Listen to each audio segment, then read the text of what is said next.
A storm raged above the castle of our protagonist, the Demon King. Lightning crashed down as the heroes stormed the demonic fortress. They believed justice would always triumph over evil, just like it supposedly had throughout every era. The moment they stepped into the throne room, they finally came face to face with the Demon King. But this king didn't look like some terrifying monster straight out of a nightmare. He looked more like a man burdened by fate itself. He admitted to the heroes that he truly was the ruler of demons, the supreme being who commanded their entire race. The law of the 100th Demon King Larislia Nord had long been ignored. Humans viewed demons as creatures born purely for evil. Countless demons had been slaughtered in the name of justice. Eventually, the demons retaliated against humanity. In the end, both sides stood with blades aimed at each other's throats. There was no room left for peace talks, and all of it started for no meaningful reason at all. Whoever won this pointless conflict would end up ruling the world. Humans had always feared overwhelming power. The future Larislia Nord foresaw was one where the world's strongest heroes killed the Demon King. Still, he wasn't worried in the slightest. Both sides already had their weapons pressed against one another's necks.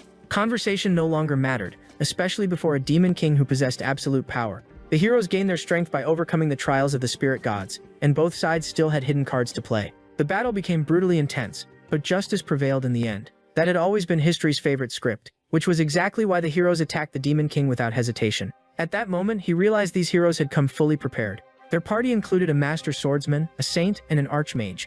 Even so, the heroes symbolized justice while the Demon King represented evil. That was why Larislia Nord believed defeating him was, from their perspective, the right thing to do. Even after being pierced through the chest, he continued walking calmly with a faint smile, leaving the swordsman completely confused. Larislia Nord suddenly grew serious and mentioned that his friend's daughter would celebrate her birthday the next day. Her name was Iris, and he had promised to attend her party, but now that he was dying, he knew he would never keep that promise. Tears ran down his face as he feared the demons would be hunted down after his death, and that little Iris might become a target as well. The swordsman didn't know how to respond to the way Larislia Nord spoke. He could tell the Demon King wasn't lying. Larislia Nord laughed softly and said he truly was telling the truth, amused that he still needed to convince the swordsman. He declared that everything both sides had done until now was nothing more than killing each other endlessly. He finished by saying that although the great churches taught demons were servants of evil, humans and demons were ultimately no different from one another. The Demon King slowly began fading away. Even so, he kept speaking, telling the swordsman that if he doubted him, he should witness the truth himself and question the church's teachings about killing demons. He said the hero might eventually come to understand something about demons, or perhaps even the future between demons and humans. The swordsman stayed silent as he listened, then released his sword and told Larislia Nord that he understood what he meant. He placed a hand on the Demon King's shoulder and promised to believe his words and stop discriminating against demons. Larislia Nord smiled faintly and thanked him. At that moment, Larislia Nord realized the swordsman who struck him down was actually a woman. He looked at the other heroes standing before him, knowing it would be the final sight he ever witnessed. One thing he noticed was the saint glaring at him with pure hatred in her eyes. But for someone moments away from vanishing, there was no reason to ask why. And so, the Demon King who lost to the heroes disappeared from the world. The story seems to end happily, except it really doesn't. After Larislia Nord died, he suddenly came back to life without understanding how it was possible. He slowly opened his eyes and immediately saw a woman standing beside him, waiting for him to wake up. The woman smiled warmly and greeted him with a good morning, calling him Luru. Larislia Nord was stunned to see a human woman right in front of him. She reached out toward him, but Luru had no idea what she was trying to do. He raised his own arm and realized it was the tiny arm of a baby. That was when he discovered he had reincarnated as an infant. The woman picked him up, assuming he was hungry already. "Mommy will make your food right away," she said. That was when Luru realized this woman was his mother in this new life. As she gently held him, he felt an unfamiliar warmth. It was strangely comforting. He wanted to think about everything happening around him, but his consciousness slowly faded away. Among demons, there was an old myth saying that within the endless cycle of life and death, creatures could transcend species and be reborn in entirely different forms. It was a legend every demon had heard before. Luru never imagined he would experience it himself. Even now, he still remembered his days beside his comrades, and the moment he was defeated by the heroes. He couldn't understand why he had reincarnated while still retaining the Demon King's memories. Eventually, he concluded there had to be some reason behind it. But no matter how much he thought about it, there was nothing he could do for now, since his current body could only eat and sleep. Honestly, baby spawn with endgame memories is already unfair. Back then, his life had always been filled with official duties and constant battles. Now, as a baby, he was completely free. But instead of enjoying it, he found it irritating. He wanted to gather information immediately, yet had no way to do it. He looked around the room and noticed a maid nearby. Part of him wanted to bother her just to ask how many years had passed since the hero defeated the Demon King. Unfortunately, babies aren't exactly known for deep conversations. He could only hope time would move faster so he could act on his own. At that moment, the maid grabbed a staff and casually used magic to heat water. She chanted, "Crimson flame appear," and a fire suddenly ignited. Larislia Nord watched carefully and instantly recognized it as magic. but he couldn't understand why the maid needed such awkward wording just to cast a simple spell.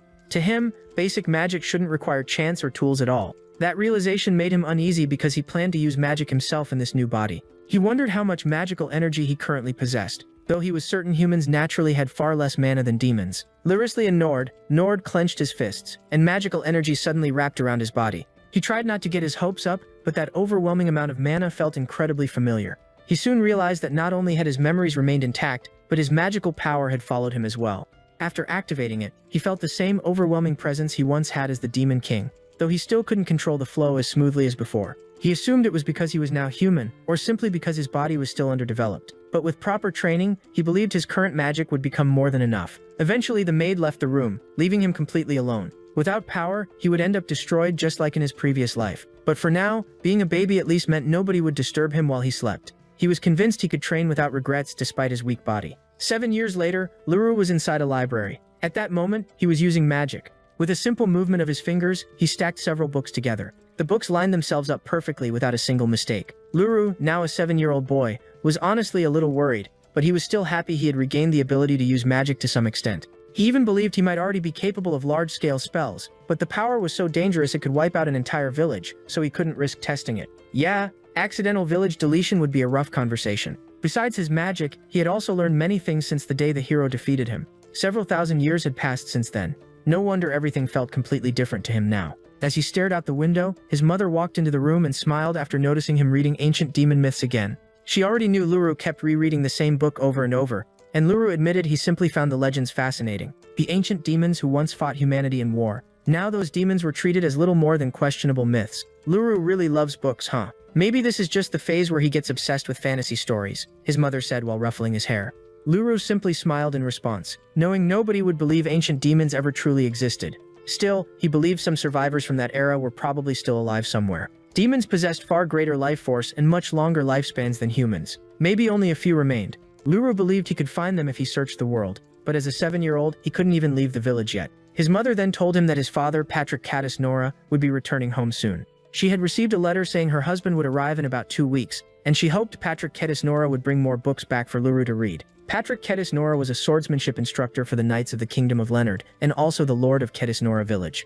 He was Luru's father. Luru was genuinely happy to hear the news, and looked forward to receiving more sword training from him. Suddenly, his mother panicked after remembering something important. She admitted she had gotten distracted for a moment, though Lurusly Nord had no idea why. Then she reminded him that he had promised to play with Rush and the others, and that it was already time to meet them. Without hesitation, she pushed him right out of the room. Worried he would be late, Luru hurried off, and once he reached the meeting spot, he saw his friend Rush waving at him. Rush was standing there alongside 2 other children, both girls. The group immediately started teasing Luru for arriving late. Rush placed his hands on his hips and angrily reminded Luru that they had promised to meet that day. Lurusly Nord felt a little guilty. He knew he was at fault, so he apologized and explained that he got delayed because he was busy reading books. Rush quickly changed moods and wondered if reading books was even fun. He then proudly told Luru that a real boy should read adventure stories instead. He also confidently declared that one day he would become an adventurer. Bro already picked the protagonist class. While Rush kept bragging, Luru simply listened quietly. Even so, he still felt strangely out of place around them.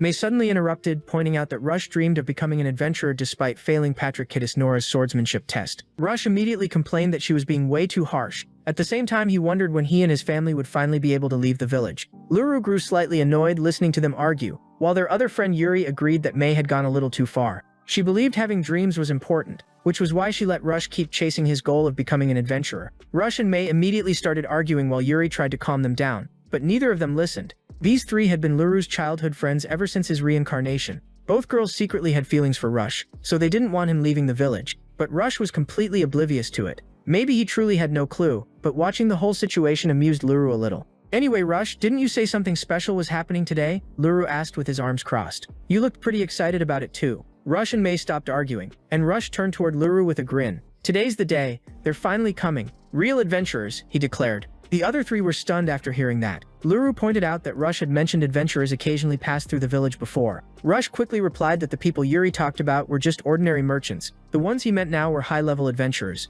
the type who explored unknown lands and eventually became legends. And according to him, they were heading to the village right now. He invited everyone to come watch the adventurers arrive at the village entrance. Though Luru looked completely uninterested while the girls seemed confused about why Rush was so obsessed with adventurers in the first place. Even so, the 3 followed Rush toward the entrance. Rush got incredibly excited when he spotted several people gathered near the gate. He thought the adventurers had already arrived, only to instantly collapse in disappointment after realizing they were just regular villagers. Bro got emotionally comboed in seconds. Rush looked crushed while Luru suggested the adventurers were probably still on their way. Even then, Rush convinced himself there had to be a reason they were delayed. He immediately sprinted toward the front of the village, hoping to get answers himself. The two girls called out for him to stop, but Rush yelled back for them to stay there and wait until he returned with the adventurers. Luru smiled slightly, wondering why adventurers would suddenly appear in such a remote village. He remembered that adventurers were people who explored dangerous regions and hunted monsters. Back in his era, that profession hadn't even been necessary. Yet now, even lands that used to be controlled territory somehow seemed abandoned and unexplored.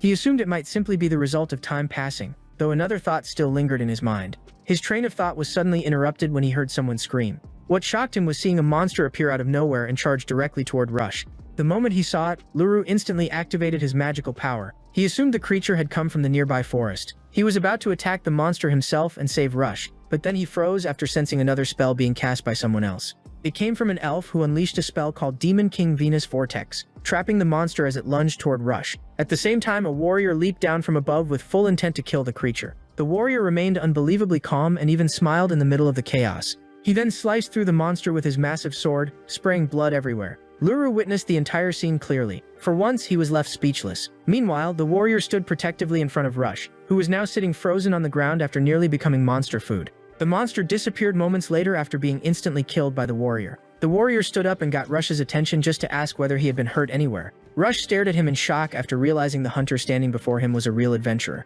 His eyes sparkled as he shouted that the warrior was amazing. The two girls quickly rushed over and reminded him to thank them before completely losing his mind from excitement. Rush immediately listened, and both adventurers replied that they were simply glad nobody got injured. Luru still couldn't say a word. His eyes remained fixed on the elf because her appearance felt strangely familiar to him. "Miss, are you a spirit?" Rush asked. "Your magic is incredible, and you've got pointed ears too." The elf smiled at him and explained that his guess was close, but not quite right. "I'm an elf, a race created after the spirits. My name is Yumis, nice to meet you," she said with a warm smile. The warrior also introduced himself as Grandy, and explained that he traveled alongside Yumis as an adventurer. Luru smiled faintly while looking at them, knowing he had never sensed such enormous magical power inside the village before. To him, both Yumis and Grandy were highly capable individuals.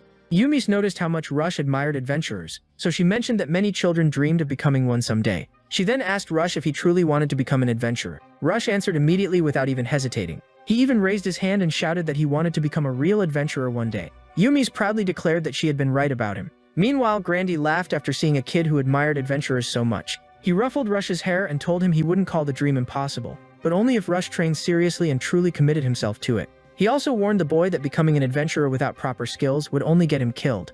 Rush answered that he understood, causing Grandy to laugh again and praise his response. He even said Rush had potential. Grandy then grabbed Rush by the shoulder and said he would tell him adventure stories later as long as Rush guided him to the inn first. May and Yuri quietly watched the interaction unfold. May complained that Grandy was making Rush way too excited, while Yuri wondered if boys ever truly changed no matter how old they got. The two girls quickly ran after Grandy and Rush together. Yumis then asked Luru if things were difficult for Yuri and May because of Rush dreaming about becoming an adventurer.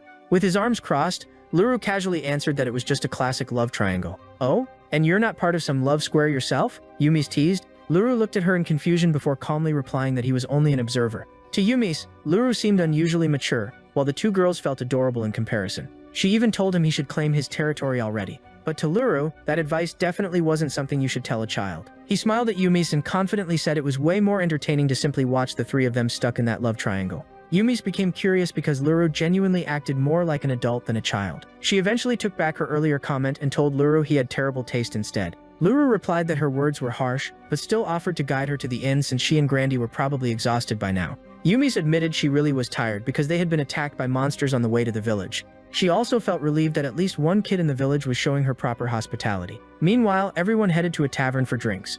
Children were allowed inside, though they could only drink juice. Grandy and Yumis kept teasing each other while Luru sat nearby alongside his mother. Luru couldn't understand why they were all there since both adventurers had claimed they were exhausted and should have been resting already. His mother, however, looked extremely happy and hoped the adventurers would continue being kind to both the villagers and Luru. Rush's eyes practically sparkled every time he looked at Yumis and Grandy. At that point, Luru realized Rush, the girls, and even his own mother were completely fascinated by adventurers. Meanwhile, one of the men sitting nearby was just an ordinary villager. Someone asked Yumis and Grandy if they had come to investigate the ruins located outside the village. According to Yumi's, nobody knew when those ruins had been built or what their original purpose was because they were incredibly ancient. Yumi's then stated that although people claimed the ruins were nothing special, she personally doubted that was true. In her opinion, they were most likely built by the ancient demons.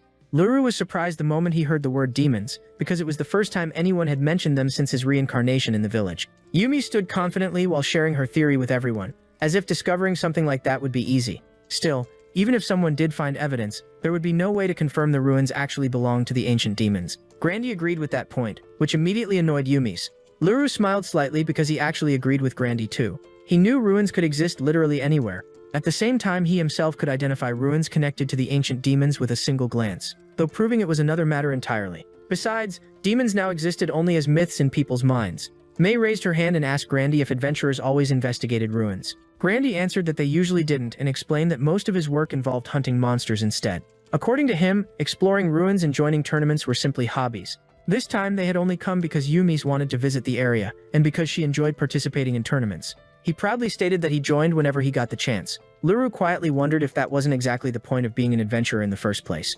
They explored whatever interested them without being tied down by anything. These two truly embodied what adventurers were supposed to be. Luru could tell both Yumi's and Grandy were genuinely enjoying their journey through the village. At that moment, Rush suddenly stepped toward Grandy with a clenched fist and a determined look. "I really want to become an adventurer.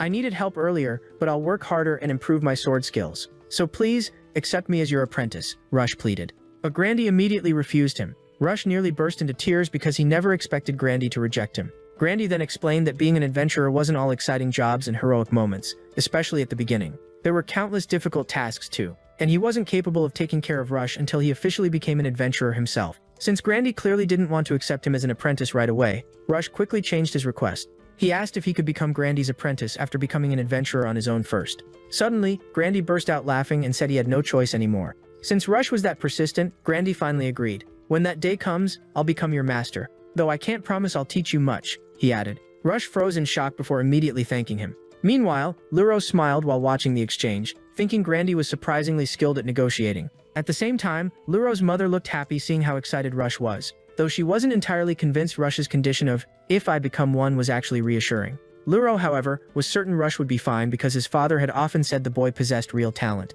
He firmly believed Rush would eventually become a proper apprentice when the time came. Nearby, May and Yuri continued chatting together. May complained that becoming Grandy's future apprentice had only made Rush even more motivated. Yuri agreed with her. She knew it was good for Rush, but part of her still felt worried. While the two talked, Yumi suddenly appeared beside them and asked what they were discussing. The girls screamed in surprise, causing Yumi's to immediately apologize for startling them. Then she casually mentioned that she simply wanted to join the girls' conversation and quickly concluded that May and Yuri were struggling with love problems.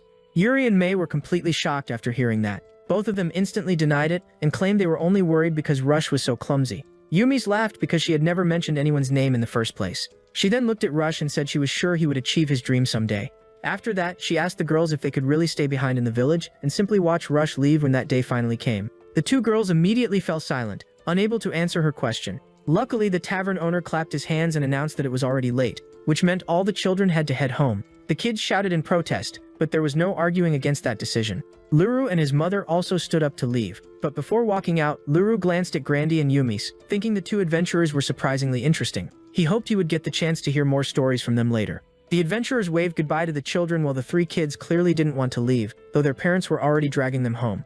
Luru quietly wondered how long it had been since his life last felt this lively. The loneliness that comes after a fun gathering. No matter how many years passed, that feeling never changed for him. At that moment, his mother called his name. She stared up at the night sky as if there was something she wanted to ask him. Luru asked what it was, but she ultimately chose not to say anything. Luru smiled faintly because he understood she already knew that someday, once he grew older, he would leave the village. The following day, Luru headed into the forest. He carried a wooden sword while practicing his sword techniques. He repeatedly swung at the air before unleashing a powerful strike. After finishing his training, he wiped away his sweat and decided to stop for the day. At the same time, he remembered that his father was one of the kingdom's finest knights, meaning if he accidentally revealed the power of the former demon lord, his father would definitely notice. As he walked home, he planned to improve a little more before the next training session. While passing through the area, he noticed several villagers searching frantically for something. The moment they spotted him, they asked where he had been and whether he was alone. Luru answered that he was by himself and asked what was going on. One of the women looked terrified as she explained that Rush and the others had gone missing. Luru froze after hearing that. The woman admitted she couldn't find Rush anywhere. According to her, the children had been missing since that morning, and she remembered how badly they refused to leave the tavern the previous night. She concluded that the kids had probably sneaked out without permission. Luru agreed with her assumption. He carefully recalled yesterday's conversation and remembered Yumi's mentioning ruins near the village. Luru had never visited them before, but he guessed they were located on the opposite side of the village. Without hesitation, he started running while telling the woman he would search for his friends. The woman warned him not to head somewhere dangerous, but Luru simply replied that he would do his best, and that protecting the children came first. He was willing to go as far as necessary because those children were his first friends since becoming human. When he reached the forest near the village, he immediately found Yumi's. He stared directly at her, and she noticed him as well. To his surprise, Yumi suddenly ordered him to stay back while activating her magic to create a barrier around the village. "O innocent spirits dwelling within this forest, lend me your strength. In exchange for my mana, create a wall that protects all life." That was the chant she recited. But Lyrislia Nord immediately told her to stop. He informed Yumis that Rush and the other children had disappeared. Yumis was shocked after hearing that news. Luru then explained that his friends were probably no longer inside the village and that people suspected they had gone toward the ruins. He wanted to ask Yumis to send adults to search the ruins, but suddenly she flinched and apologized because she could no longer stop the spell. At that moment, the arcana of the mystic barrier fully activated, sealing the village so nobody could leave until the spell disappeared.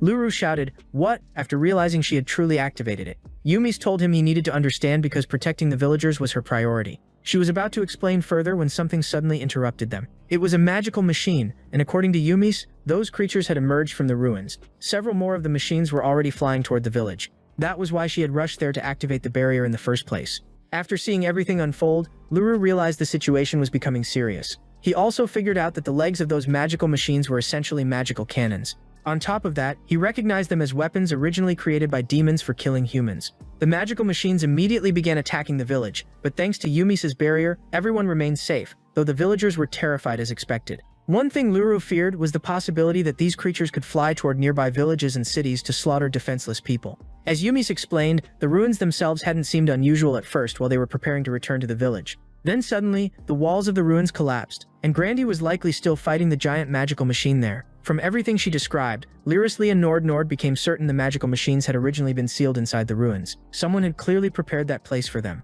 One thing he knew for certain was that there had to be some kind of device controlling those machines. He then informed Yumis that he needed to go somewhere immediately. Yumis looked shocked and worried after hearing that. She apologized and firmly stated that she had no intention of removing the barrier. She also told Luru there was nothing he could do because he was still just a child. Besides, only the caster herself could decide who was allowed to pass through the barrier. She ordered Luru to return home, but he stubbornly refused. He activated Barrier Huntingly, and magical power burst from his body. Then, right before Yumis's eyes, he forced his hand through the barrier itself. Seeing that happen, Yumis was completely stunned because she had never granted Luru permission to pass through it. Luru looked at her and said, "Sorry, but I'll have to rewrite the magic formula with this. This barrier belongs to me now too." Yumis was confused because rewriting another person's magic should have been impossible. Yet despite that, Luru passed straight through the barrier, which shocked Yumis even more. Before heading toward the ruins, Luru warned Iris that he was slightly worried about the barrier's durability. So he strengthened it further and reinforced it using Yumis's mana.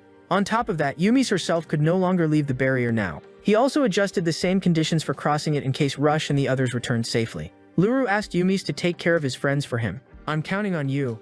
I'll bring Rush and the others back," he said. Then he sprinted out of the village toward the ruins. Yumis shouted for him to stop, but he completely ignored her. After he disappeared, Yumi stood there in confusion because she had never imagined Luru possessed such incredible magical talent. Meanwhile, Luru arrived at the ruins. At that moment, Grandy was still there alongside the children while being surrounded by several monsters. He explained to the kids that the monsters were currently active, but they hadn't attacked yet. However, they might react if something moved nearby. Because of that, he ordered the children not to move until he gave the signal. As expected, Rush, May, and Yuri were terrified.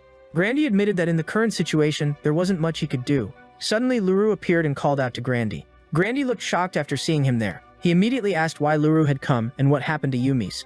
Luru explained that Yumis was back at the village, creating a barrier to protect everyone. Grandy instantly got angry that Luru had come all the way there and ordered him to hide behind him with the others. Luru felt relieved after confirming everyone was unharmed. He then shifted his attention toward the monsters surrounding Grandy. He recognized those monsters as Arunt units, machines originally created for civil labor. Though in emergencies, they could also be repurposed for combat. Even so, Luru was convinced that he alone could stop those titans.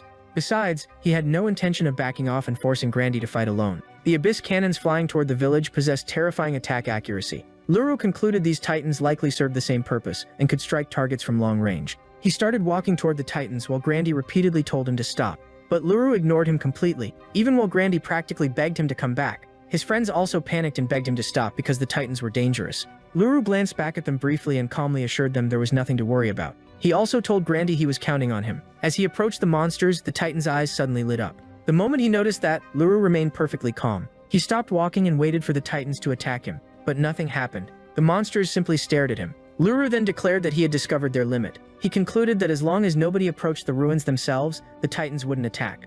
Grandy suggested that protecting the ruins was probably their primary function. Luru agreed and admitted he couldn't think of any other reason the Titans would guard the ruins so carefully. He stared directly at the ruins, certain he had no memory of ever building a place like that. Because of that, he believed the ruins were probably constructed after his death. He told Grandy he needed to go inside just to confirm something. As expected, Grandy refused to let him go any farther or risk his life. Besides, he believed the entire incident was their fault to begin with. "Just stay quiet and come back here," Grandy added. Just like Yumi's, he believed Illyrislia Nord was too weak to fight because he was still only a child. "So you're saying it's fine as long as someone's strong enough, right?" Luru asked. He confidently stated that anyone truly capable should be allowed to enter the ruins. Grandy admitted he wasn't wrong, and the instant he did, Luru dashed straight toward the ruins while Grandy yelled for him to return. Luru charged directly at the Titans, instantly triggering their detection systems. The Titans raised their giant swords and prepared to strike him down, but Luru leaped high into the air using magic. Then he clenched his fist and slammed a powerful punch into one of the Titans. Grandy and the three children stared in complete shock. After displaying that overwhelming strength, Luru landed back on the ground while magical power still surrounded him. The two Titans immediately locked their eyes onto him. Luru stared back with a smile on his face. One of the Titans swung its weapon at him, but he blocked the attack effortlessly. Then he ripped the weapon from the Titan's hands and turned it against them. Without hesitation, he completely destroyed both remaining Titans. "Yeah, little bro just soloed the boss fight." Grandy stood there in total disbelief and called out Luru's name. Luru looked back at him and casually asked if his abilities had passed the test. Grandy was left speechless. In the end, he allowed Luru to enter the ruins, though only under certain conditions. Ideally, he wanted either himself or Yumas accompanying Luru to guarantee his safety.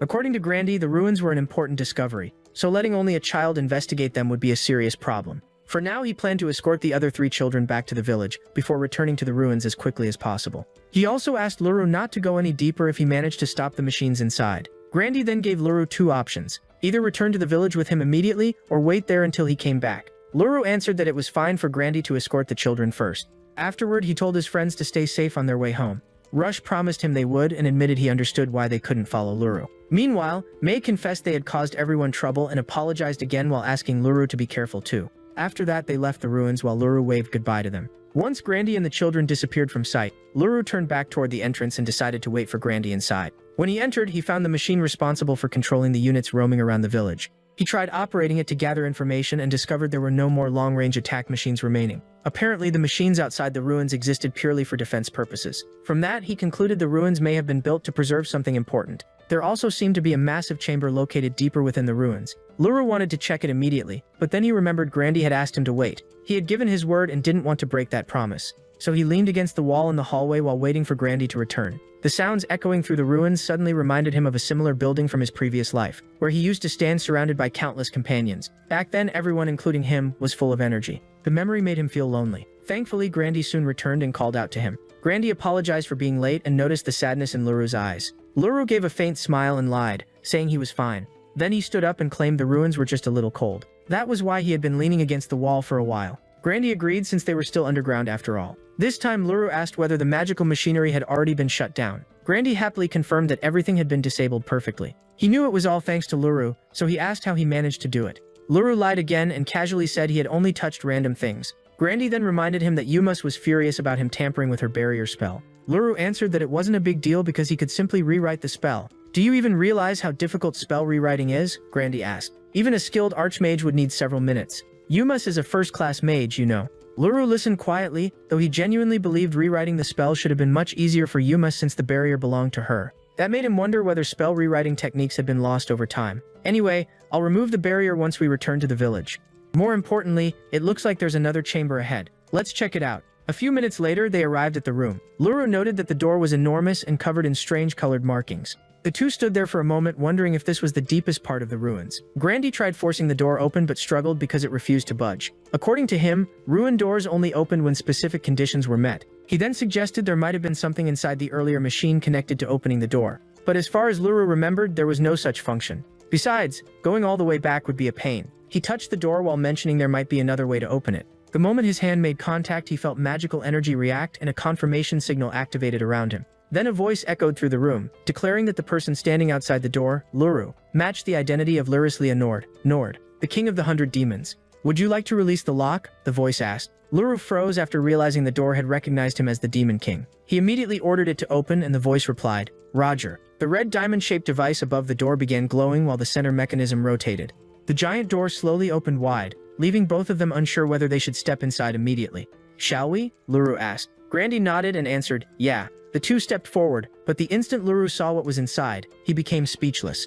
At the center of the room stood a giant capsule. Luru instantly recognized it as a long-term hibernation capsule, created for the Demon Clan. Even after losing the war against humanity, the demons had researched this technology to preserve their future existence. Now Luru wondered whether the experiment had actually succeeded, and he desperately wanted to know if someone was still inside. He slowly walked toward the capsule. His legs trembled as he wondered whether he might finally reunite with his old companions again. He desperately hoped someone was inside. Even while nervous and afraid his assumption might be wrong, he forced himself to check. To his shock, the person inside was Iris, the little girl from his previous life. He had never been able to celebrate her final birthday because he was already prepared to die in that war. At that moment, Luru was overwhelmed with emotion because he never imagined he would see her again after thousands of years. Meanwhile, Grandy suddenly asked what was going on since he had no idea why there was a person inside the ruins. Luru looked toward him, realizing Grandy truly didn't know Iris was one of the ancient demons. That confirmed for him that the traits of demons had completely faded from modern knowledge. Even so, Luru calmly told Grandy he didn't know why there was a girl inside the capsule either. Since he believed Iris was still alive, he suggested they open the capsule.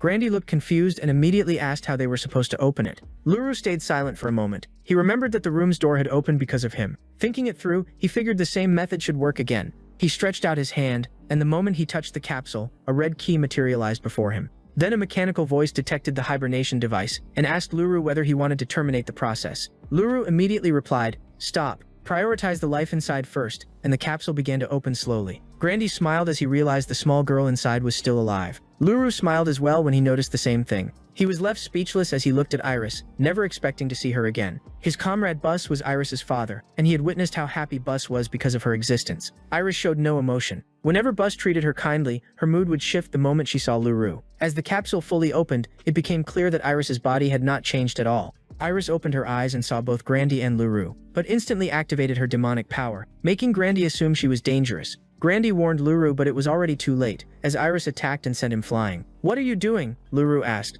He then froze when he realized something was wrong. Iris stood up while Luru remembered that he was now human. And the truth was, humans and demons had been killing each other. "Humans should die," Iris declared, as she launched another attack. She then struck Lurislia Nord, unaware that he had been the demon lord thousands of years ago. Her magic released a blinding light. "Sama, I will definitely get my revenge on you," she said, expecting Luru to be hurt by the attack. But she was shocked when she saw that Luru was completely unaffected. Luru absorbed her magic and was moved by how much her abilities had improved. He casually played with the magic, reminiscing about his time as the Demon King. Back then, he used to juggle spheres of magic like toys. He would even play with the children of his siblings. Now, he handled the magic the same way as before. Iris watched him manipulate it effortlessly, and suddenly became emotional as she said, "Lurislia Nord." Luru dispersed the magic and called out Iris's name. Lurislia Nord had come to see her. He said, "Iris, can you really see Luru?" Then she immediately ran toward him and hugged him tightly while crying. Luru patted her back, feeling slightly awkward being the same height as her now. He glanced at Grandy to check on him,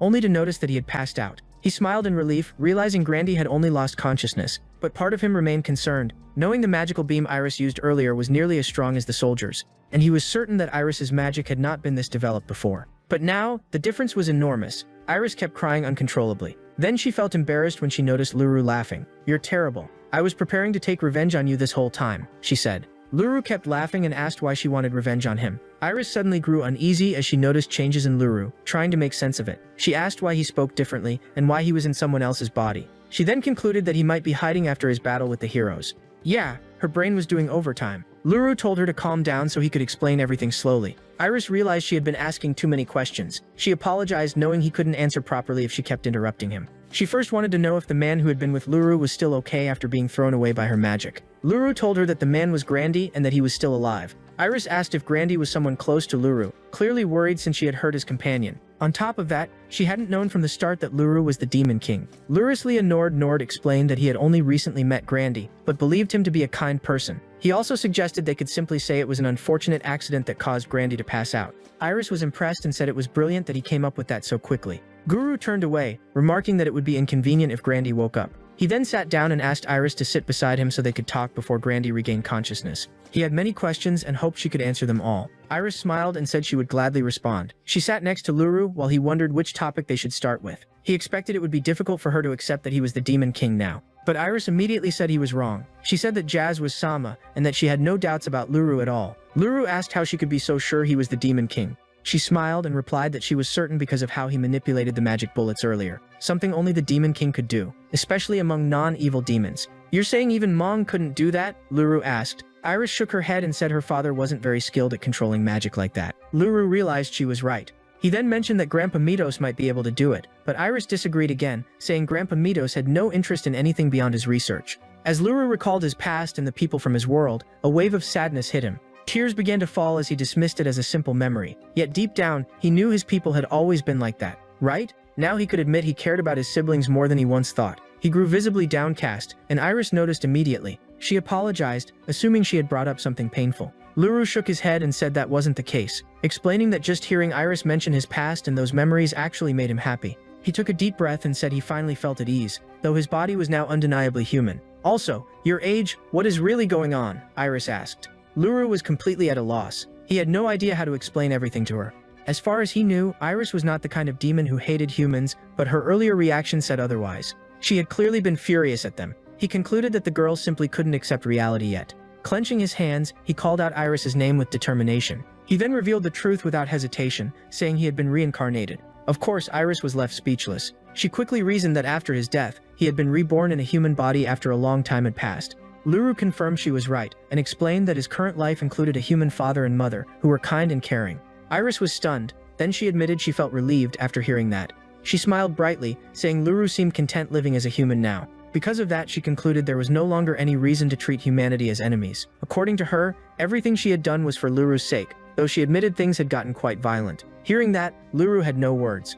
Iris panicked and quickly clarified that the violence she meant wasn't something Laruslia Nord would consider extreme. She insisted she hadn't done anything truly terrible. She gave an example, saying she had gathered some demons to wipe out human forces or sometimes left notes under soldiers' pillows. "We only went so far," she said, "but from Luru's perspective, that already counts as violence. So after causing all that chaos, does that mean the demon race still hasn't been wiped out?" Luru asked. He also reasoned it wouldn't be surprising if humans had started a full campaign to hunt demons.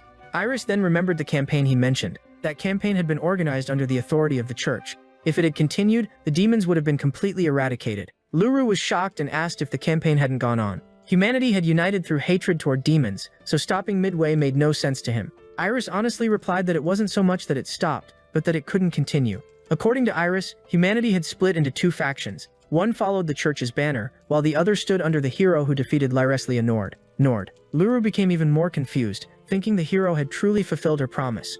Iris then pointed out the irony that the ones who killed the Demon King were now protecting his subordinate. Luru asked what happened to humanity after that, but he had no answers himself. She explained that during her journey, she had been captured, and when she regained consciousness, she was already inside a deep sleep device. Someone had managed to capture a demon without taking any damage. "What kind of person could do that?" Luru asked. "Yeah, that's not your average hunter." According to Iris, the person used some kind of magical device that blocked cognitive senses, and she believed it was a woman based on scent and silhouette. Even so, she didn't know why that person did it, but looking back, she felt grateful. She was thankful because it allowed her to meet Luru again. Lyreslia Nord was left speechless, never expecting Iris to have missed him this much. Iris suddenly grabbed his clothes and said she truly cherished the time they spent together. She couldn't forget how he would come play with her and celebrate her birthday every year, even when he felt guilty about neglecting his duties that day. When she heard about his death, she believed she would never speak to him again. To her, this all felt like a dream. At that moment, she broke down crying again, begging Lyreslia Nord to fight harder against the heroes and sacrifice himself for his people. Luru gently touched her head and apologized, deciding that he was now human. Because of that, he was certain it would never happen again. There would be no more sacrifices. Iris said she would be happy if things stayed that way. She then stretched slightly and wondered how she could remain by Luru's side now that he was human. "Do the other demons feel the same way?" she asked. Luru was startled, realizing Iris didn't know about the others. He told the girl to listen carefully. He declared that the era of the demon race had already come to an end. He honestly told Iris that more than 1,000 years had passed, meaning everything had changed. Iris became deeply saddened, assuming that meant the demon race had been completely wiped out. Luru explained that he believed some might still be alive, but demons were now considered ancient beings, treated as legends. I thought I was prepared for this, but now I'm truly alone, separated from everyone I once knew. Before he knew it, he had already started getting used to that feeling. He said that while looking at her sadness. Even so, that thought brought Luru a bit of comfort after his death. He was around 10 years old and believed that this little girl must have witnessed her friends being killed. He kept clenching his fists, wishing he had been able to protect them. Unfair. Instead of blaming anyone, he apologized to Iris, and she finally smiled, saying it was okay. She stood up and told Nord that he had done everything he could back then. And if he hadn't been their king, she wasn't sure the demons would have survived long enough for her to exist. Luru had been their hope and did everything to keep them safe. That was why she was at peace with it. Now that Nord had fulfilled his role in protecting the demon race, hearing her kind words left Luru speechless. He smiled, thinking of Bus, as if silently telling him that his daughter had grown into someone remarkable, even if demons were now just legends. If I were seen, they wouldn't just let me go. Yeah, that's a problem, Iris replied. Luru then told her not to worry about that. He explained that Grandy was currently traveling with Yumis, an ancient being. He also believed Grandy hadn't realized earlier that he had been facing a demon. Besides, it wasn't something widely known to the public, and if they wanted to live together, he would have to somehow convince his mother first. Grandy groaned, a sign that he was waking up. He slowly opened his eyes and complained about the pain. He stared at the two children in front of him, while Iris quietly asked Luru to let her stay with them. Luru immediately refused. At that moment, neither of them realized Grandy was already awake. Grandy's eyes widened as he remembered what had happened earlier. The two turned toward him, and Grandy demanded an explanation, while Iris tensed up as she saw him raising his sword. Luru quickly stood in front of him and said it was all a misunderstanding. He assured him she wouldn't attack again. Luru added that Grandy had simply been confused. Grandy admitted he didn't fully understand what Luru meant, but he sheathed his sword after confirming there was no hostility, and asked, "Young lady, why did you attack me?" They then explained that it had been a simple case of mistaken identity. Grandy asked her to clarify. "Sir Grandy, for a moment you look like the enemy of someone very dear to me. You may think it's too late to say this, but I'm truly sorry." Grandy remarked that declaring revenge at such a young age explained how she had gained such powerful magic. "Life's rough, huh?" he added casually. He really just accepted that and moved on. Luru hoped Grandy hadn't realized Iris was actually a demon. "Well, nothing more to say then. If that's the case, let's call it an accident," Grandy said with a smile. Iris felt relieved and realized not all humans were bad. She bowed deeply, thanking Grandy for forgiving her. Grandy told her to drop the formalities, saying it didn't suit her. He then invited the two children to return to the village with him. He suddenly remembered that Iris wasn't from Luru's village. Since she hadn't been with them before arriving here, Luru said that was exactly what he wanted to discuss. He explained that Iris had been trapped and left in that capsule after being caught in an enemy trap. And now he was thinking of letting her stay in his village. Grandy nodded, saying that made sense, as leaving her alone would likely send her to the slums. He agreed to let Iris come with them, and she was overjoyed. They left the ruins, and Luru mentioned that the place might have once belonged to the demon race. He couldn't prove it, but he was certain there was a connection. He felt grateful for coming to that ruin and finding Iris again. There were still many truths about ancient demons and the demon lord that he couldn't share with anyone. But now, he was glad he could talk about it with the only one of his kind left. Iris looked at him and he returned her gaze with a smile. At that moment, he had no words. "This is exciting, but Yumis isn't here today. So let's do a full investigation another time," Grandy said. Grandy also believed they would be busy from now on after discovering such incredible ruins. "You're going to get pretty famous, huh?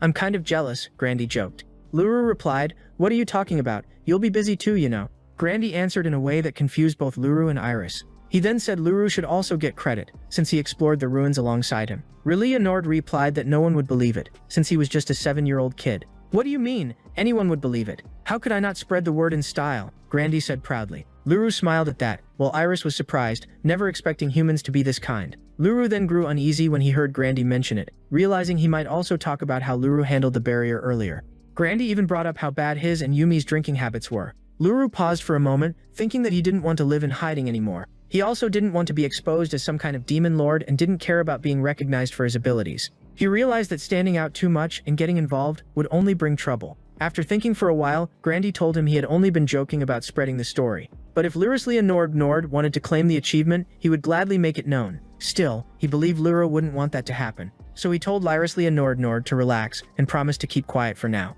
"Even your jokes are top tier, Luru," he added. Grandy then reminded him that he was the one who brought it up in the first place. They kept walking as Nord figured Grandy's comment was just a comeback to his own joke. Besides, it felt like Grandy never planned to spread the story anyway. He smiled, thinking Grandy was someone he could trust. They continued walking, and he considered returning to the ruins the next day or the one after, even wondering if he should allow Grandy to share the story. Then suddenly, the ruins collapsed into pieces. All three froze, stunned by the noise. Slowly, they turned and looked at the ruins. Grandy looked upset at first, but then accepted there was nothing he could do. Respect. Besides, things like this tended to happen whenever he was around Yumi's. He told himself he should get used to it, though it still hurt knowing their only gains were the village's magic device and scattered giant parts. Iris told him that was better than nothing. Grandy agreed, but Iris still asked why he seemed down. Rudd forced a smile and said Yumis would probably cry after hearing the ruins collapsed before they could loot them.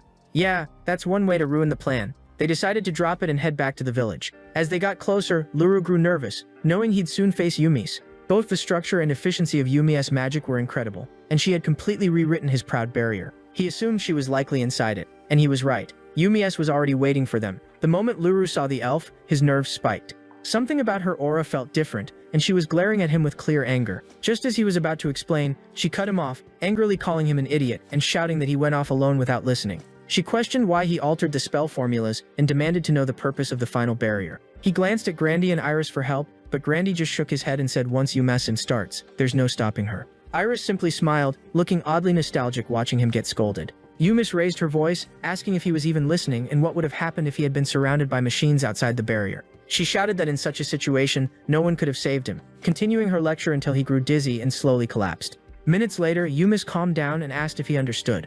I understand, he answered. She explained she had ensured Rush and the others returned home safely, and confirmed his parents knew nothing about his magic. Instead, she told them he was with his grandfather and completely safe. Then she warned him he would need to handle sensitive matters on his own, and he agreed, thanking her. She asked if he could dismantle the barrier, saying she had tried many times but failed. Iris calmly touched the barrier and shattered it with ease, leaving Yumis completely stunned. She couldn't believe it, but Iris just smiled and casually asked if everything wasn't fine after all. He called out to Iris in concern as Yumis trembled in fear.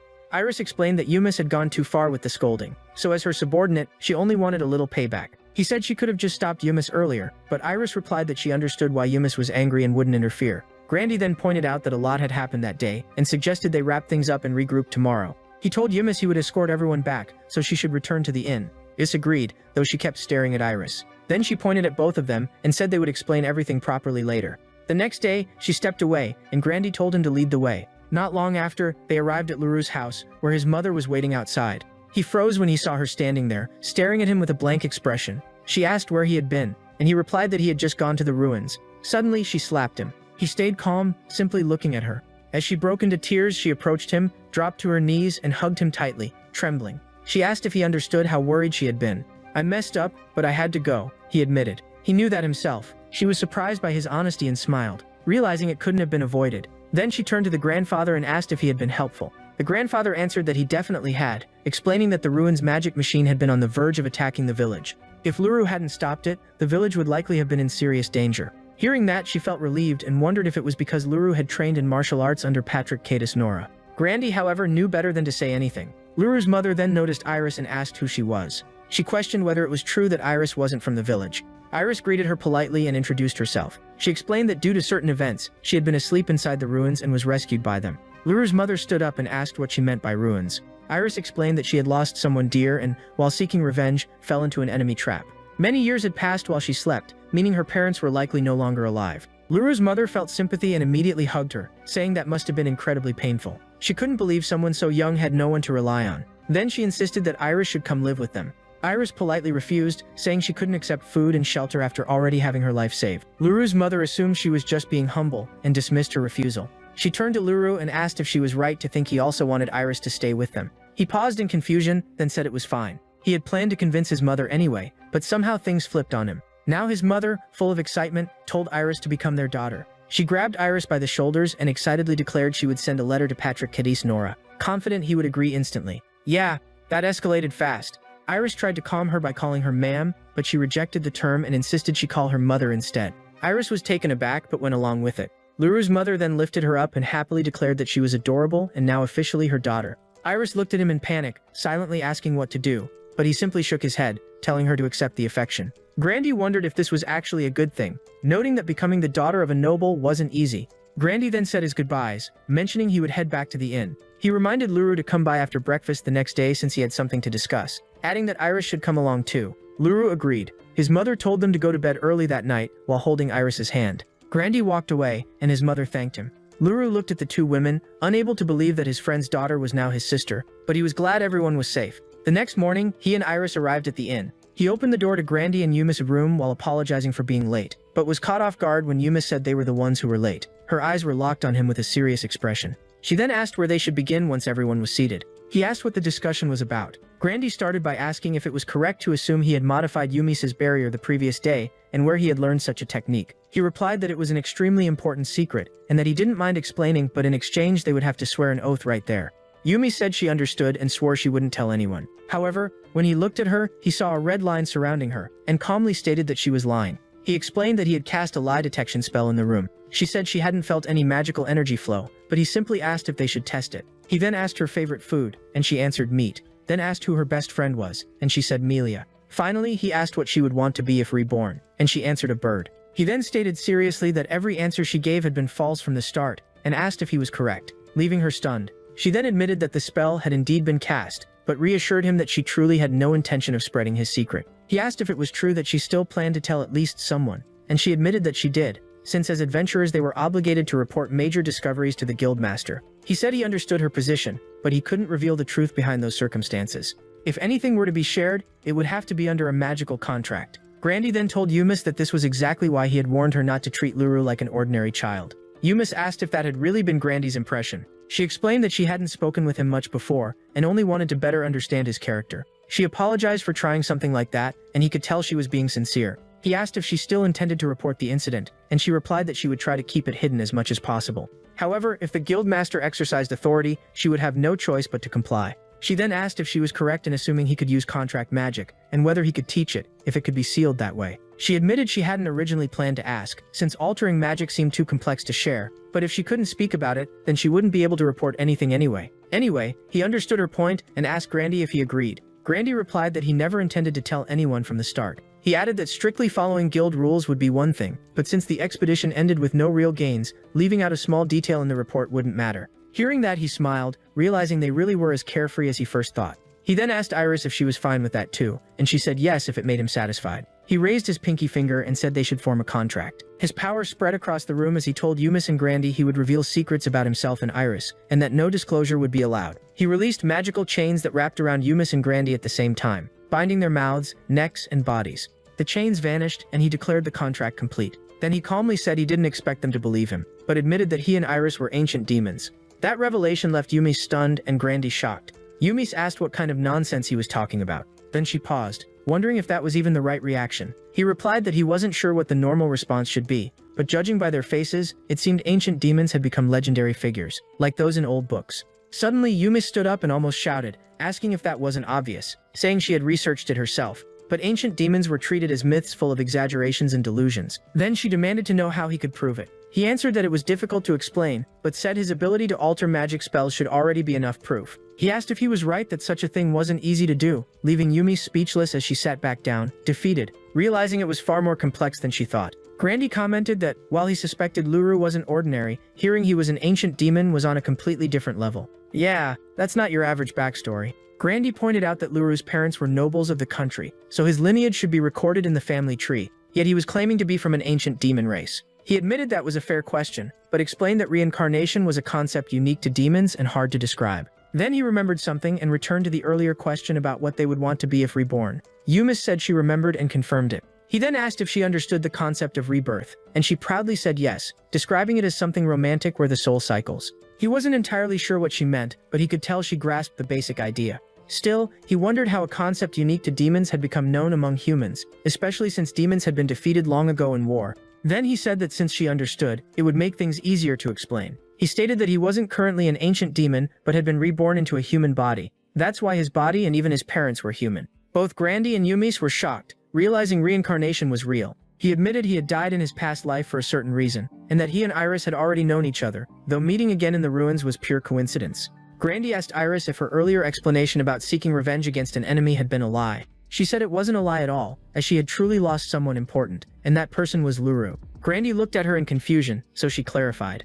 She said Luru had been a friend of her father and always took good care of her whenever he had time. Even though she was young, she understood how deeply she admired him. However, it was a time of war, and no one could escape the conflict. She added that Luru was always at the center of the battlefield, and they, his subordinates, couldn't even be by his side at the end. Because of that, she chose to seek revenge against the world that took him from her. but she was captured during the process and ended up trapped in the device found in the ruins. After awakening, everything happened just as Grandy had witnessed. Grandy apologized for doubting her, but she disagreed. She admitted that while her explanation in the ruins wasn't a lie, it also wasn't entirely accurate. She told Grandy she appreciated his understanding at that moment. Yumis raised her voice and asked if she could speak. She said accepting them as ancient demons was one thing, but what bothered her was the earlier mention of subordinates and titles. It sounded like Iris had served Luru, meaning one ancient demon had served another. Before she could finish, he interrupted and confirmed she was correct. He admitted that he had once commanded all demons and that in his past life, he was the 100th Demon King. Yumis couldn't believe what she had just heard, that he was a demon king. He awkwardly told her that it wasn't something he could really prove. More importantly, the fact that he and Iris were ancient demons was the real issue. His identity as a demon king no longer held special meaning. However, Yumis stood up again and demanded to know what he was talking about, shouting that this was actually a very important matter. She then turned to Iris and asked if it was true that Lirislia Nord had once been the demon king. Iris proudly confirmed that it was. She explained that Luru's power was so overwhelming that during a battle he managed to blast a hole through a distant mountain. Even more stunned, asked how something like that was even possible. He began explaining that he remembered a human swordsman entering demon territory. But before he could continue, Grandy cut him off, suggesting they drop the topic of that swordsman for now. Grandy then admitted he was shocked to learn Luru had been the demon king, and questioned why he was revealing this now and what it truly meant. He replied that the explanation was simple. I just want to be honest with all of you and get along. He clarified that while he was indeed the Demon King's reincarnation, his current status was that of a 7-year-old child. That meant he couldn't act freely. On top of that, he had grown attached to life in the village and planned to stay there for a while, gathering information about the outside world. Grandy asked if that meant he wanted contact with the outside and whether he expected him to act as that bridge. He answered that more than just a connection, he hoped they would visit the village from time to time, just like they had now. It could also help him find future allies. Grandy noted that Luru had high expectations of them and admitted they weren't exactly overflowing with knowledge. Luru smiled and said that was completely fine. More than anything, I just want someone to talk to once in a while. Is that too much to ask? That caught Grandy off guard and he replied that it wasn't a problem at all, though Luru was surprisingly straightforward about it. Grandy added that if that was all, he didn't mind. It's just something I wanted to say. Grandy then explained that as adventurers they couldn't visit often without some form of compensation, so he proposed adding a condition. Luru asked what that condition was, but Grandy flipped the question and said he should join their clan. Iris, confused, asked what a clan even was. Grandy explained it was a mutual support organization for adventurers, made up of several groups working together as one. Unlike a party, it didn't have strict leadership. He added that it involved sharing skills and knowledge among experienced adventurers and helping each other out. Because of that, the concept had been gaining popularity. Liru asked Grandy if he was correct in thinking that adventurer registration wasn't allowed until the age of 14. Grandy confirmed and clarified he meant when Liru reached 14. He also mentioned that neither he nor Yumis belonged to any clan yet. Liru then asked which clan Grandy was referring to.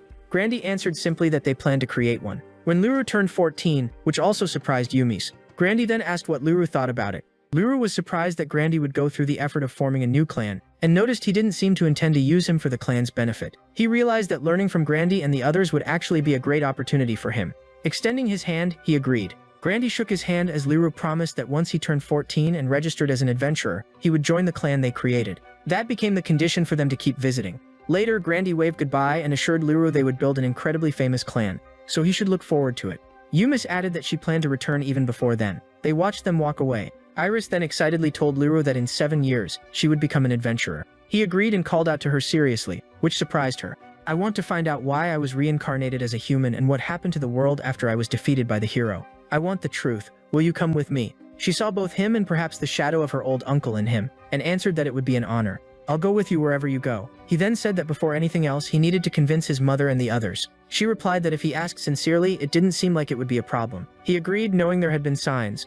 They had noticed him sneaking out of the village, but he still wondered what exactly he would say when the time came. His mother appeared, calling them to say the sweets were ready. Mom really said snack break, existential crisis later. A moment later, they were back home eating cake. When his mother asked if she was right in thinking he planned to leave the village, she said it was understandable. He choked on his food in shock and asked how she knew. She gently told him she had always felt he was searching for something that wasn't there, and was actually glad he had decided to wait until he turned 14. That made him wonder if he really had that kind of expression whenever he got lost in thought, thinking about a past he could never return to. His mother said she was fine with it but wasn't sure about his father. Iris, worried, asked if his father was the type to oppose it. Liru assured her he wasn't like that. Their father was calm, but there was a quiet strength to him. He was strict when it came to swordsmanship, which made Iris realize that earning Patrick Candice Nora's approval wouldn't be easy.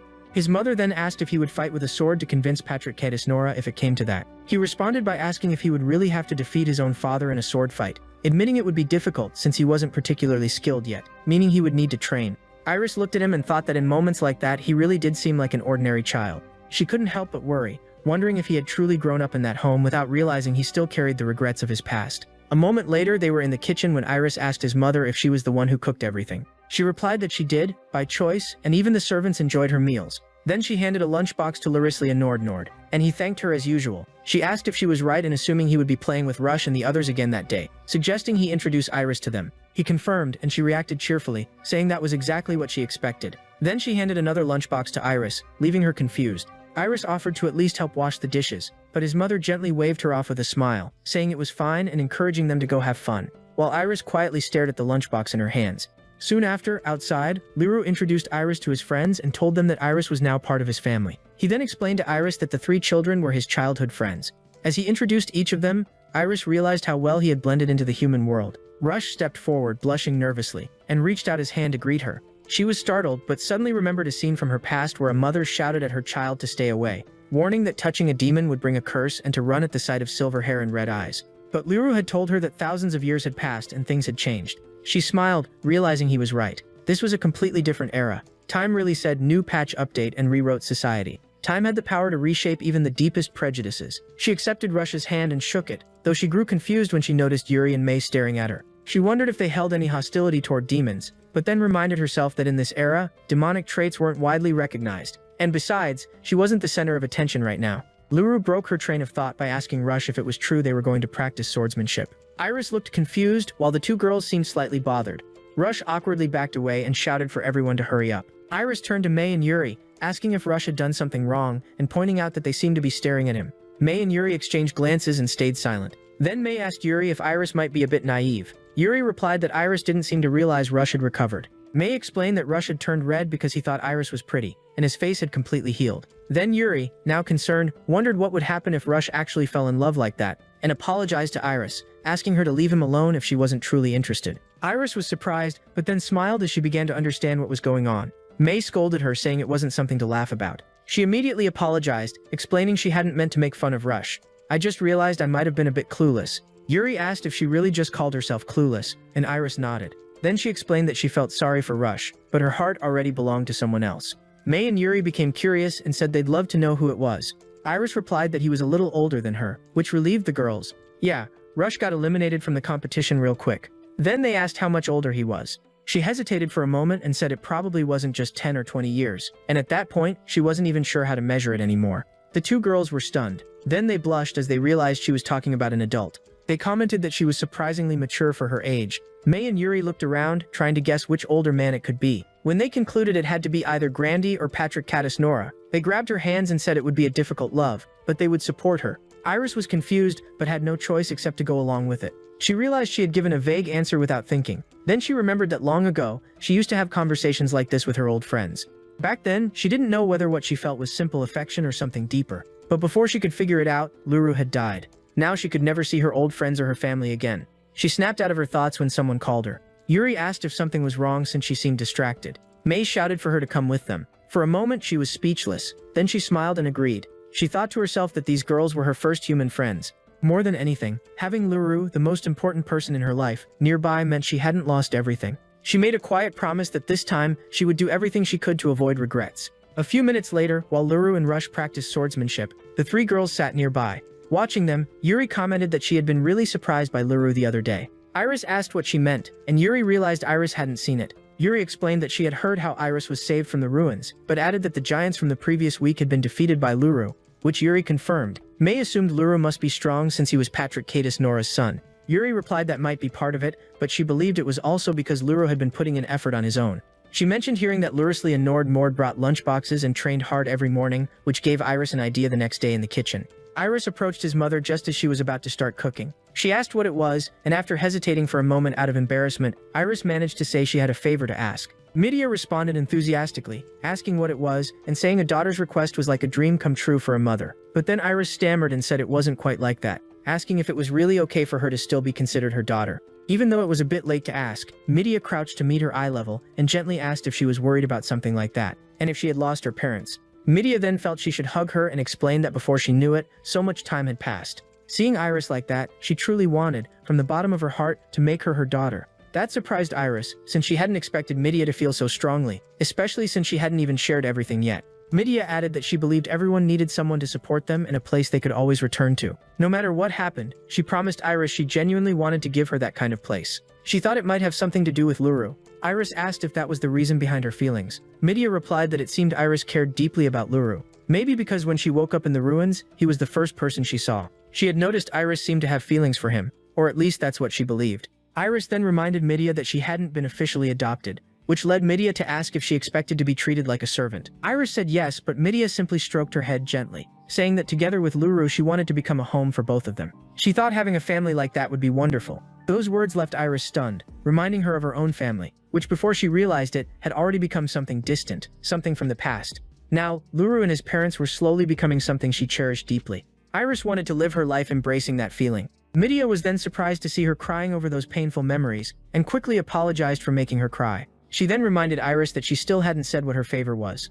Iris finally answered that she hoped Midia could teach her how to cook. That confused Midia for a moment. Iris explained that long ago Midia had taught her a little, but she thought her dear older brother had grown used to the taste of Midia's cooking. So now she wanted to learn to cook on her own. For Luru, Midia noticed her shyness, got excited, and immediately agreed. She then mentioned that according to the kingdom's laws, as long as they weren't blood-related, even siblings could marry, which made Iris even more embarrassed. Yeah, Midia just dropped that like it was casual conversation. Still, Midia agreed it was important to win Luru over through his stomach first, saying there was plenty of time and that she looked forward to teaching her the dishes she used to win over her husband, Patrick Caddis Nora.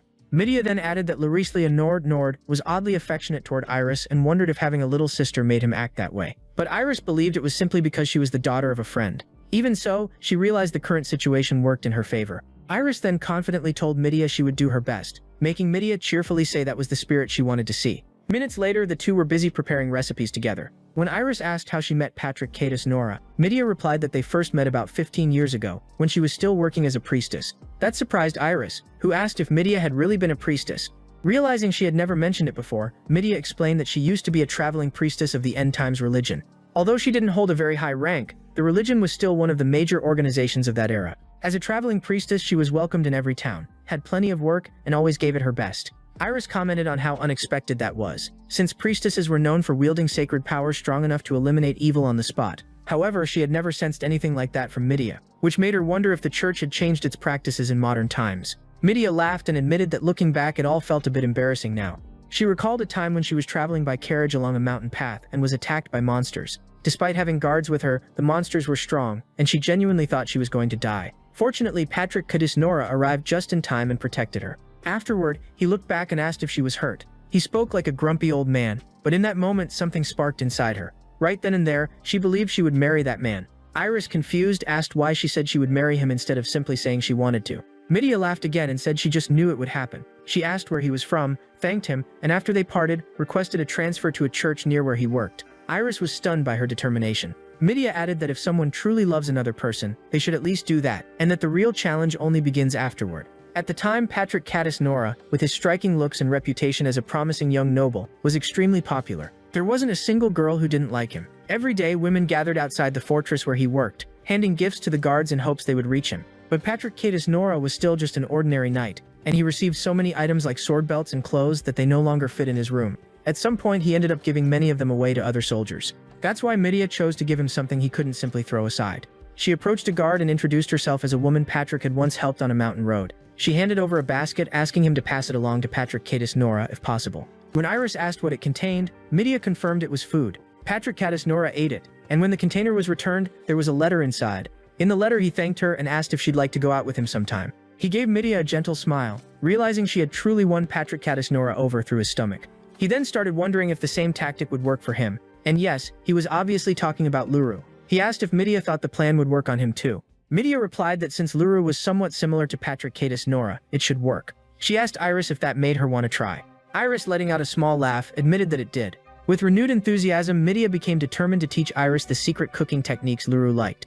Iris responded eagerly, saying she was looking forward to it. Later, outside, they sat together on a mat laid on the ground. Beside them were sandwiches prepared by Iris. Luru took a bite and asked if she had made them. She said yes, though she shyly admitted her mother had helped a little. She mentioned she timed everything carefully to present a dish she had recently practiced. Luru noted that must be why it tasted so good. He then said that if he ever became an adventurer, he might start gathering ingredients and trying dishes from demon tribes. He wondered out loud if it would be okay to ask for her help when that time came. She agreed immediately. He then said that after a short break, they would resume training. She pointed out that he seemed especially motivated today. He confirmed it and explained that their father would be returning tomorrow. The next day, a carriage arrived at the village, and someone stepped out. The man removed his glasses and, upon seeing him, said it had been a while. That man was his handsome father. He took Patrick Caddis-Nora's suitcase and asked if he could stay for long. Patrick Caddis-Nora replied that his stay would be brief, but he would have time to train him and Rush. He said he understood and added that Rush seemed especially excited this time. He asked Patrick Caddis-Nora to tell Rush not to overdo it,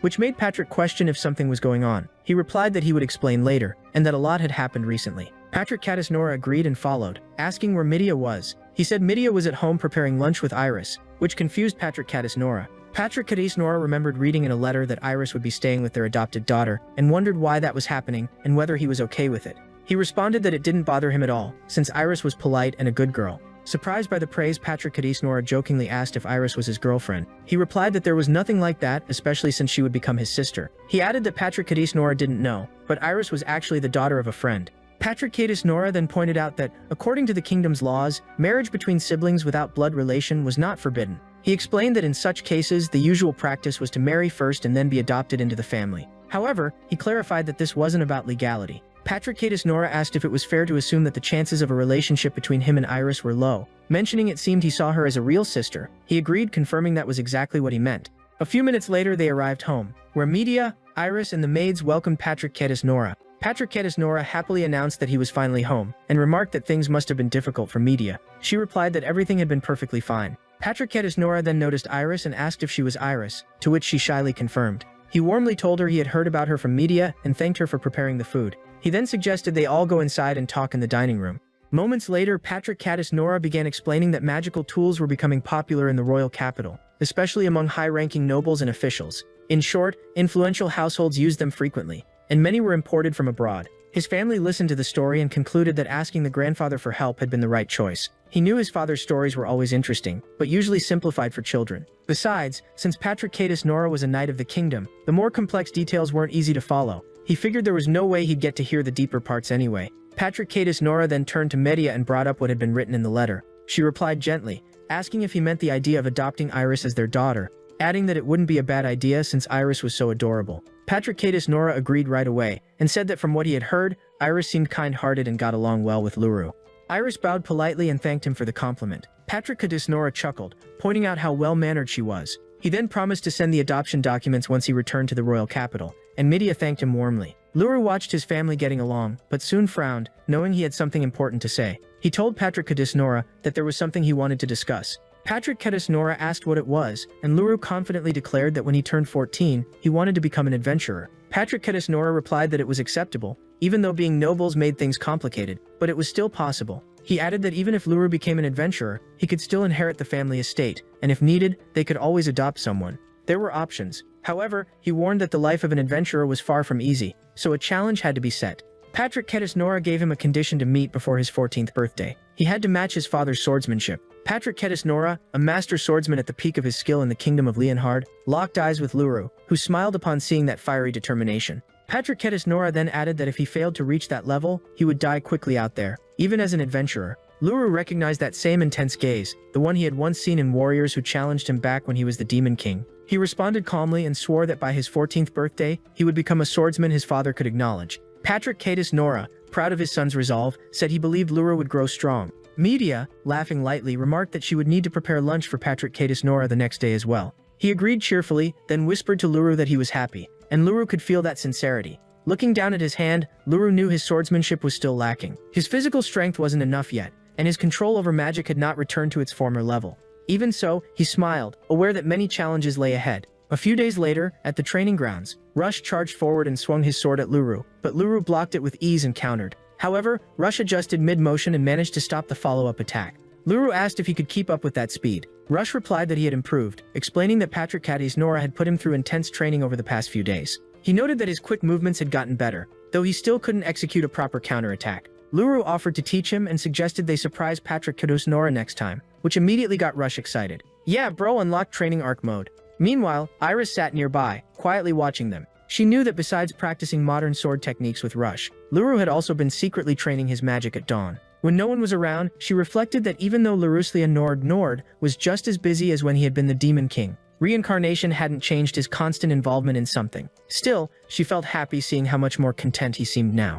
Even so, she couldn't shake the feeling that while Laru worked so hard, she herself wasn't doing enough, and that didn't sit right with her. Just then, someone called out to her from behind. When she turned, she saw Mi and Yuri approaching, asking for a favor. Yuri and Mi told Iris they wanted her to become their mentor, catching her completely off guard. She replied that if it was about dancing, she had some experience, though she wasn't particularly skilled in other areas. Mi quickly interrupted, saying that wasn't what they meant. They wanted a mentor in combat, and they asked if she would take that role. Yuri confirmed, apologizing for bringing it up so suddenly. Mi explained that she had tried to stop Rush from becoming an adventurer, but he refused to give up. Yuri added that at this rate, Rush would really leave the village, so they had decided to become adventurers too, and for that, they needed combat training. Yuri continued, explaining that a few days earlier, they had discussed this decision with Luru.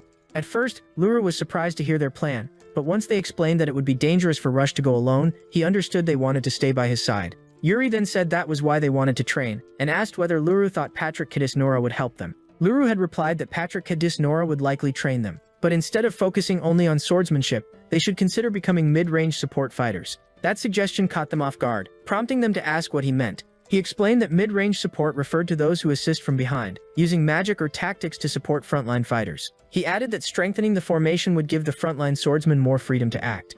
And since Rush was likely better in close combat, having their support would be crucial.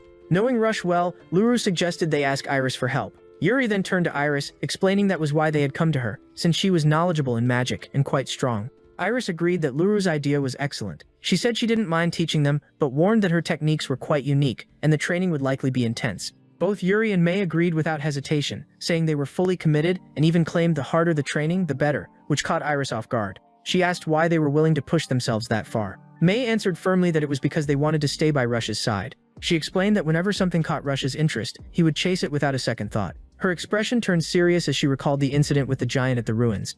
Luru had said how strong Rush was, but back then they had been so terrified of the giant that all they could do was hide behind him. If something like that happened again, it would become a lifelong regret. Yuri added that as they were now, they would only hold him back. That's why they couldn't just follow Rush around anymore. They needed to become strong enough to protect him. Hearing that, Iris remembered the time she had wished for strength herself. She stood up, saying she understood their feelings and the desire to protect someone important.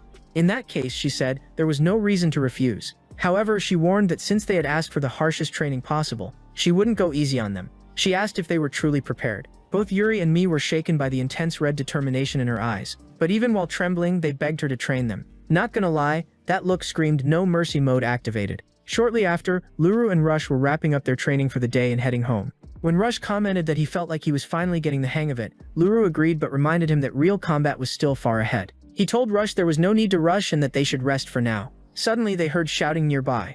Both froze when they saw Iris yelling at Mei and Yuri, telling them not to stop. She explained that enemies strike when people are exhausted, and while they relaxed, their allies could die. Luru and Rush were shocked as they watched Mei and Yuri struggle to stand, their bodies trembling. Meanwhile, Iris kept shouting that if they truly wanted to protect what mattered, they had to kill the enemy before the enemy killed them. Rush was visibly shaken by how ruthless Iris sounded, and Luru felt the same. However, Luru recognized that this method came from that infamous madman of the demon army, and that explained how Iris had grown so strong in just a few years. Luru then turned to Rush and said they should train a bit more before heading back. Rush agreed. Luru smiled, thinking this wasn't the time to rest. 7 years would pass in the blink of an eye, and the real moment would arrive sooner than expected. 14 years later, the day to face his father had finally come. Mei and Iris stood ready, watching closely. Meanwhile, Patrick Nora and Luru faced each other at the center. Patrick Nora said he had been waiting for this day. Luru replied that he had been waiting as well. Patrick Nora said that since this would be their final match, they should go over the rules.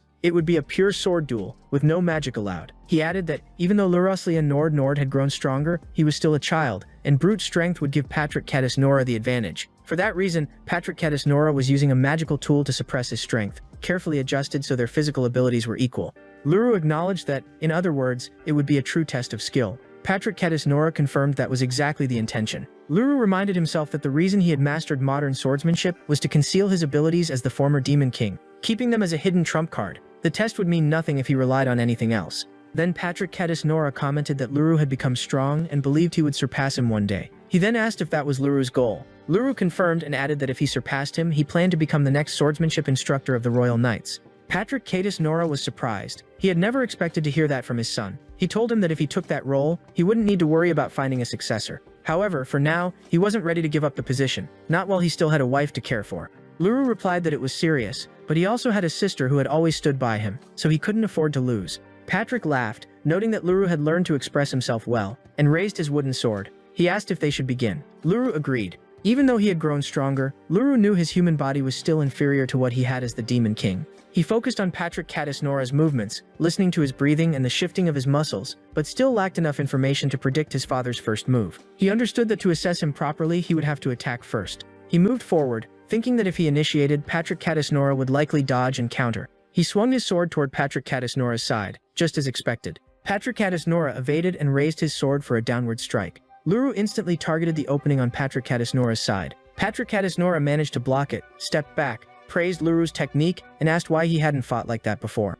Luru simply reminded him that he himself had said it was wise to keep a few tricks in reserve. Luru pressed forward, locking blades and mentioning he had thought through many strategies. Patrick Nora blocked the next strike. Then he loosened his grip, letting the blade slide downward to disperse the force of the attack. Luru shouted, spun his blade, and launched another strike. Patrick Nora parried and remarked that the fundamentals of Luru's technique were clearly the ones he had taught him. Patrick Nora realized the style he had passed on focused on cutting off escape routes, cornering the opponent step by step. But Luru's version felt different and relentless. No matter how much the opponent tried to run, Luru chased them down and crushed them.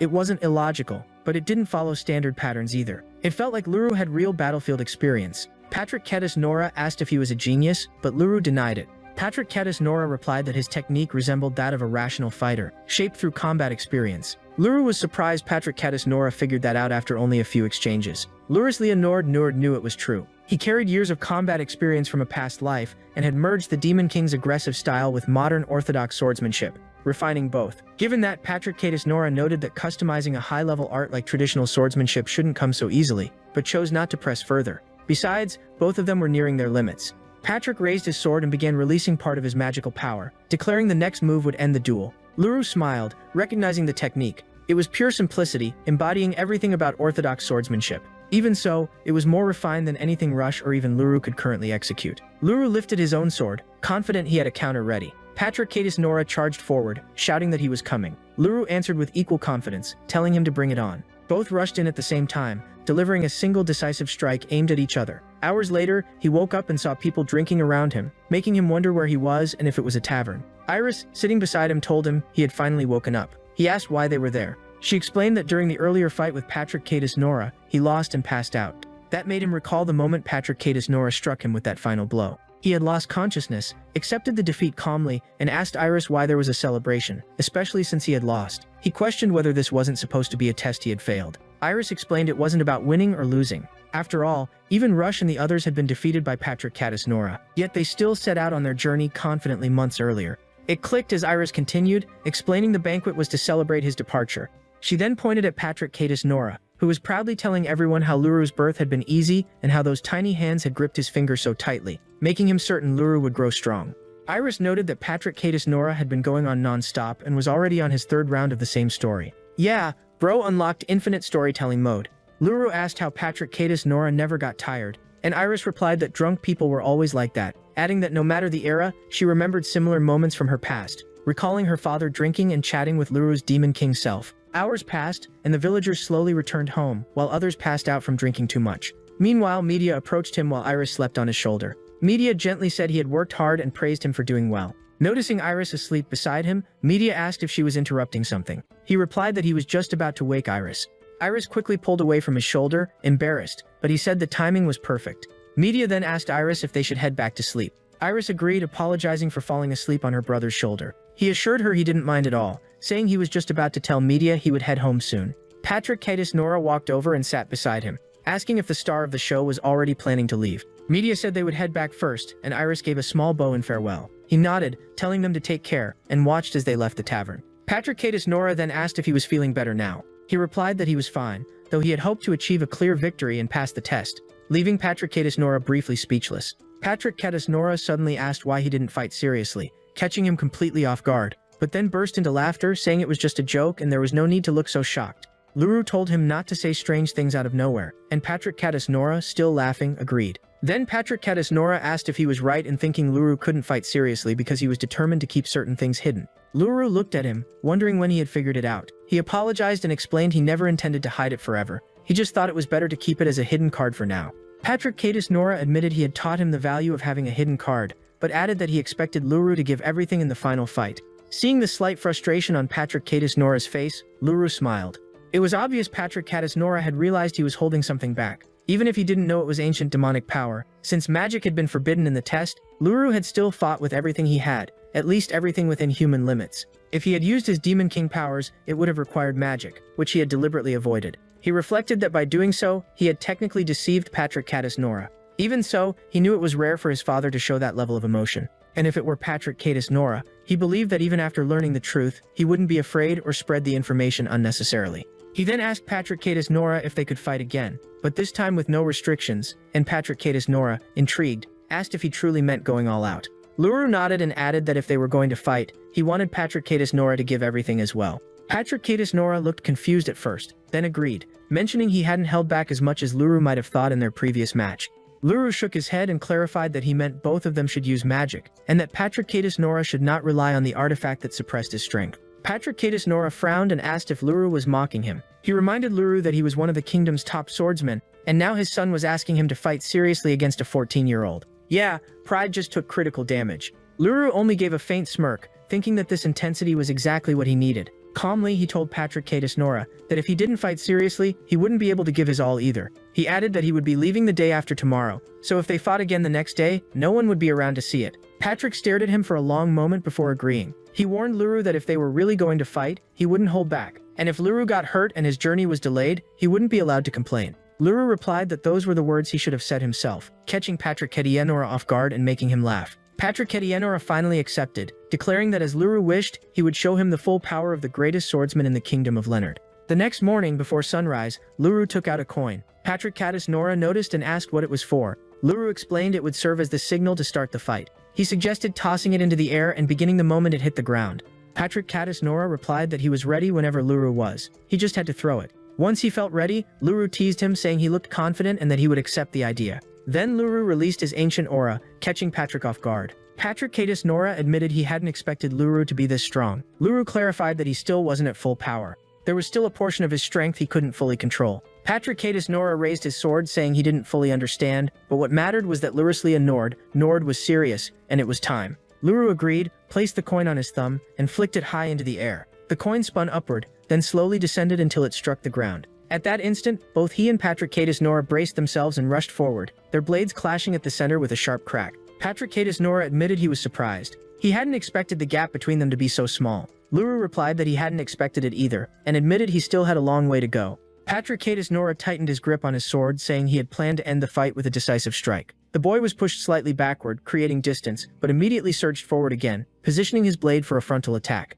Patrick Nora recognized the stance and identified it as a thrust. He considered dodging, but quickly realized that even if he did, a follow-up attack would be waiting. He remembered that just the day before, he could have kept up, but now he couldn't match Luru's speed, leaving only one viable option: deflect the strike to the side. Luru, meanwhile, was surprised by Patrick Nora's positioning and impressed by his intent to block directly, knowing it would reduce speed and create an opening, so he decided to take the risk. He fully committed to the thrust, but Patrick Nora swung his sword downward with force, knocking Luru's blade aside. Believing the fight was over, Patrick Nora declared victory with excitement, but to his shock, he saw Luru holding a second sword along with an ancient magical power. Yeah, plot twist just dropped. Luru questioned who said it was over, then swung his blade with force, causing Patrick Nora to collapse, satisfied. He stated that it seemed he had won. Moments later, Luru walked slowly, carrying Patrick Nora on his back. With his entire body aching, he realized that since childhood he had gradually increased the amount of magic he could use, but Patrick had been surprisingly strong to keep up. He had pushed his magic far beyond what his body was used to,